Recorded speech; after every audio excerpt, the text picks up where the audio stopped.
Hi, welcome back to my video blog. This is Will Cook of the Will Cook Group at Bennion Deville Homes. Today we're going to talk about some things you need to know about contingencies in a real estate contract.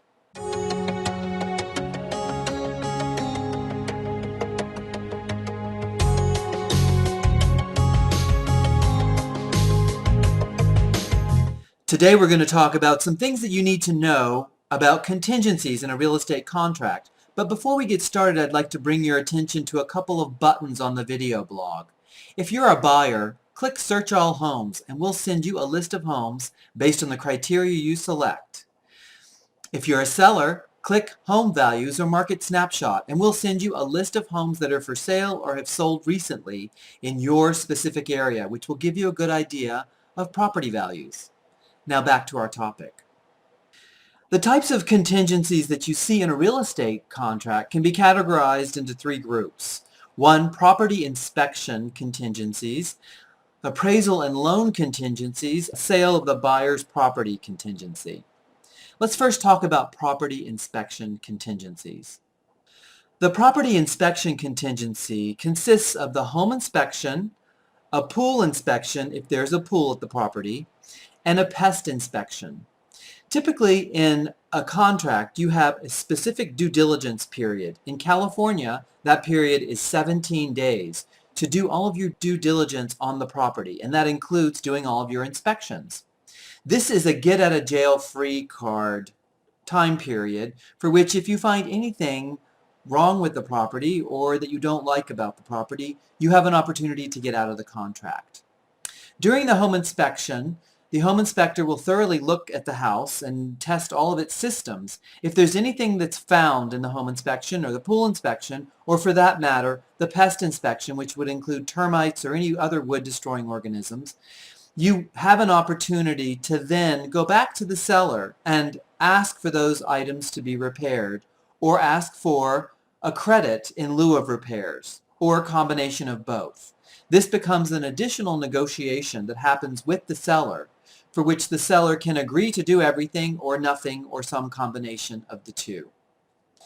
The next category of contingencies in a real estate contract are the appraisal and loan contingencies.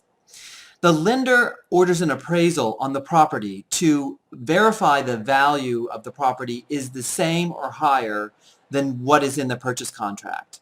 This is a way that they underwrite the property and determine if it's a good risk to loan the money to the buyer. They also look at the buyer and underwrite the buyer by looking at all their financial history to determine if they're a good risk as well. So this appraisal and loan contingency typically takes 21 days to get a loan commitment, at least according to our California contracts. That is a negotiable number, but that's typical for our contracts, 21 days. So within 21 days, you need to be able to remove that contingency. So it's important when you initially are looking for properties that you have a lender lined up with a pre-approval in place and you've gotten that process started so you can hit the ground running once a contract gets negotiated. The third category for a contingency in a real estate contract is for the sale of the buyer's property to purchase the property that they want to move into.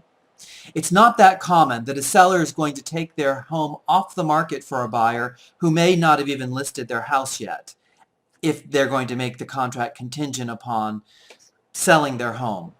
Now, there are situations where a seller may consider this if the buyer has already listed their home, and especially if the buyer already is in escrow with another buyer to purchase their home. So this contingency gets negotiated in the contract initially, and it can have a term that would allow the seller to ask the buyer to remove this contingency if another buyer came along and put an offer in. At that point, the buyer would then need to remove the contingency of selling their home. If they don't feel comfortable that their house is going to sell, they need to probably get out of the contract. Thanks for watching. If you have any real estate related topics or questions that I can answer, please feel free to give me a call or send me an email and I'd be happy to make a video about it. Again, thanks for watching. See you next time.